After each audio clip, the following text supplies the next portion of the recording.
Okay, so you're live. Your camera's off, which is good. So you don't want to be seen. That's fine. We understand. So what's up? Talk to me.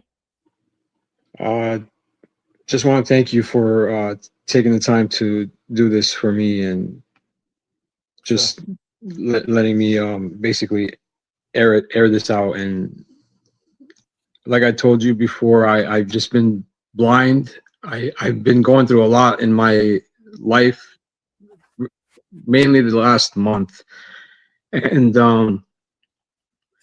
I just every time I used to hear your voice, I used to get annoyed. I used to be like, this guy doesn't know what he's talking about, and I just want to apologize for not or That's for fine. being for ignorant. You know, I am Palestinian, so I grew up Muslim, and I feel that God is calling out to me, and I'm just ready to give my life to the real God. What happened that got you to this point?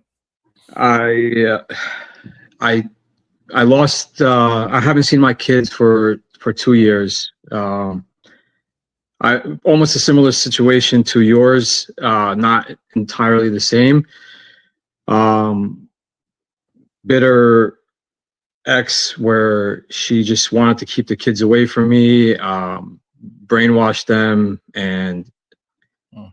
I just wasn't able to see them. I was supposed to see them for the first time after going through courts last month, and it just didn't happen. They were brainwashed so much that they told it was supposed to be supervised visits, and they told the place that was supposed to do the visitation that they weren't comfortable seeing me the first time, and then the second week that went by, they were like they don't want to see me. And obviously, as a man, you just it hurts. That happened. Then I almost lost my job. Just everything bottled up. You start taking your frustrations out on everything. Yep. My money got tied up where I just basically didn't have a dime to myself. I couldn't even. I managed, but it was just hard. Like everything was just hitting me from left to right. And then just with the relationship too, like someone that I really cared about it and loved was just like taken out of my life. Yeah. At all this happened at the same time, and I'm like, man, like I don't know what to do anymore. I don't I don't drink, I don't do drugs. I don't want to turn to that. I know obviously suicide is a major sin in any religion. Yeah. I don't want to there's times where I just don't want to know what to do anymore. And then I just sorry for ranting, but it's just like everything kept pointing to like, yo, God is talking to you. God is talking to you. Like, yo, you need to run to God, run to God, run to the real God. And it's funny because something I believe I was on one of your sites, Answering Islam. I believe that's yours. Yeah. I was reading something, and then I'm like, man, I wish I can find the YouTube link that he's explaining this thing. It was something about the seven spirits, and right, and then I happened to go on YouTube while I was reading this, and lo and behold, you were like just at that moment you were explaining it at that same moment to that person that you were on live with. And I'm like, I pray every day, like someone, just for God to show me a sign, and not saying that that's necessarily a sign, but I need hope, and I need something. Yeah, it's not a coincidence. Right. And everything that I've been hearing you say lately, everything I've been reading, everything just makes sense when you look at Jesus, his life, his works, everything he does, just everything makes sense. Now, you said your ex-wife, she's your ex-wife now? I was only married to her through the religion. Like she converted to Islam, and I don't know what she is now. So So she married you in the masjid. So she didn't legally. You guys are not married. No, it was a blessing in disguise that didn't happen. Yeah, but your children though. How many you have with her? 4. Yeah, I don't know how much of it's a blessing where the courts are helping her to keep you away from keep you away Yeah, from but they're seeing lately. They're seeing past her games and what she's doing, and hopefully, I have a court date coming up in April, so well, I hope they rule in my favor this I hope time. only God can intervene and fight for you because Yes. sorry, I'm old, my voice is gone. But only God can fight for you because of legal court systems, they destroy all men everywhere. Oh Now, man, they drain you. I know that. I went through it. I don't know your story.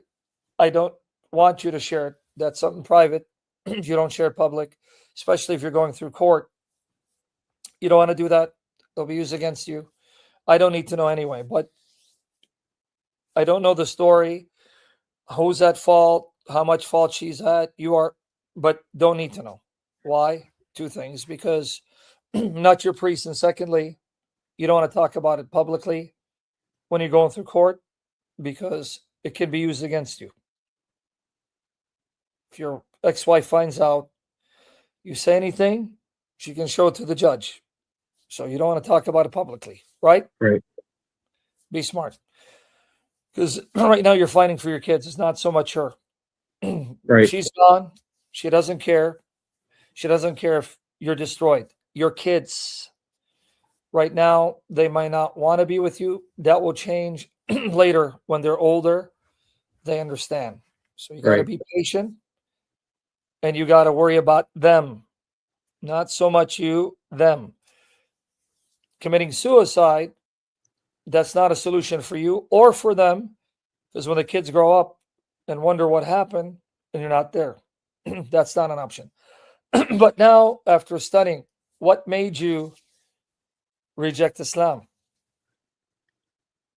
It based off of like a lot of the first of all, a lot of the things about Islam I didn't even know until I heard it from you. And like I said, I grew up Muslim. I went to the mosque every Friday. I hung out in the coffee shops around other Muslims and whatnot, and have family members that are deep into the religion. And I've never heard of all these different sects and the different versions of the Quran and stuff like that. And it's just from the one view I look at it, for example, you see how when you guys bring on someone to speak that Jesus is Lord, you're not looking for brownie points. You're doing it for their soul, you know? That's our hope. And when you look at a Muslim that's converting someone to Islam, yeah, everyone's happy. Oh yeah, we got another one. But it's like that person that they're fighting to like get that person to do it. Like they want to be the one to be like, yeah, I let him do the shahada. I'm going to get the brownie points for God. Like it's not about that person's soul that they just converted. It's about themselves.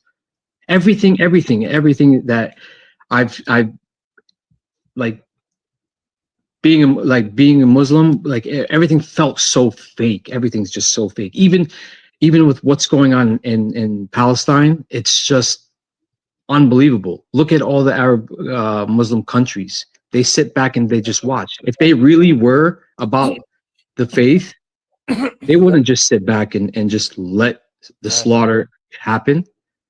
You got it. Exactly. They don't care about other Muslims. Exactly. They don't.